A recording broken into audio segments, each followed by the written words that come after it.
حضرت سیدنا ابو ہریرہ رضی اللہ تعالیٰ عنہ سے مروی ہے کہ رسول کائنات صلی اللہ علیہ وسلم نے فرمایا اس شخص کے لیے جو جہاد فی سبیل اللہ کرے، یعنی کیا ہے جہاد فی سبیل اللہ، اللہ تعالیٰ کی راہ میں کسی کے کہنے پر نہیں، کسی نے اتنے دیے نہیں، بلکہ اللہ کی راہ کے لیے فی سبیل اللہ جہاد کرے، اور اس کو جہاد کے لیے نکالا اپنے ایمان نے، کیا نکالا؟ صرف اور صرف اپنے ایمان نے نکالا، اور انبیاء علیہ السلام نکالا جہاد کے لیے۔ اب وہ جہاد پر نکلتا ہے نا تو اللہ تعالیٰ کی ذمہ کرم پر ہو جاتا ہے۔ اب اگر اللہ تعالیٰ چاہے نا تو اس کو کیا دے دے؟ ثواب دے، اور ثواب کے ساتھ مال غنیمت دے، اور اگر مال غنیمت نہ بھی ملے نا تو زندہ آ گیا تو اس کو ثواب بھی ملے گا، اور زندگی یہ ایک نعمت مل گئی۔ اور اگر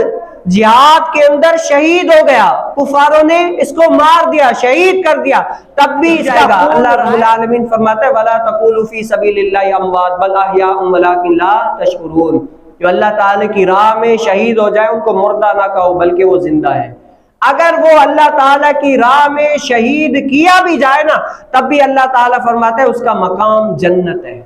جو اللہ تعالیٰ کی راہ میں صلی اللہ علیہ وسلم نے فرمایا میں جہاد کو اتنا محبوب کرتا ہوں، اتنا محبوب ہے جہاد مجھے کہ میں محمد صلی اللہ علیہ وسلم فرماتا ہوں اگر اللہ تعالیٰ مجھے زندگی دے میں جہاد میں جاؤں، شہید ہو جاؤں، پھر زندہ کیا جاؤں، پھر شہید ہو جاؤں، پھر زندہ کیا جاؤں، پھر شہید ہو جاؤں، حتیٰ کہ حضور علیہ السلام نے 3 مرتبہ فرمایا کہ میں زندہ کیا جاؤں، پھر شہید کیا جاؤں، پھر زندہ کیا جاؤں، پھر شہید کیا جاؤں، یعنی اتنا جہاد فی سبیل اللہ محبوب ہے۔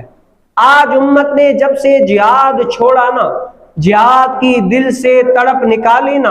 امت مسلمہ برباد ہو کے رہی ہے۔ اور اسی لیے آج برما کا حال دیکھ لے، شام کا حال دیکھ لے، فلسطین کا حال دیکھ لے، غزہ کا حال دیکھ لے، جتنے سارے مظالم مسلمانوں کے اوپر ہو رہے ہیں نا، ان کی مین وجہ یہ ہے کہ ان لوگوں نے اپنے دل سے جہاد کی محبت کو نکال لیا۔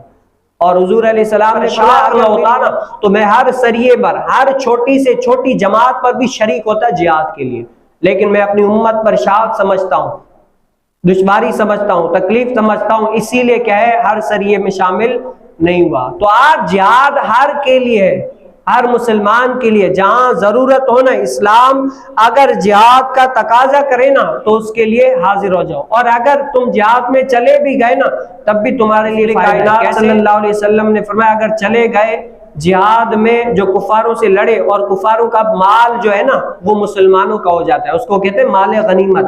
اگر مال غنیمت حاصل ہو گیا نا تو یہ تمہارے لیے انعام ہے، جہاد میں گئے وہ بھی ثواب الگ، اور یہ مال غنیمت تمہارے لیے انعام الگ ہے۔ اور اگر مال غنیمت نہیں بھی ملا نا پھر بھی تم جو گئے تھے اللہ تعالیٰ تم کو اس کا، اور اگر زندہ آ گئے تو کیا ہے یہ تمہارے لیے زندگی نعمت ہے، اور اگر وہاں پر شہید ہو گئے تو کیا ہے اللہ تعالیٰ تمہارے لیے جنت میں مقام بنائے گا، تمہارا مقام کیا ہے؟ جنت ہے۔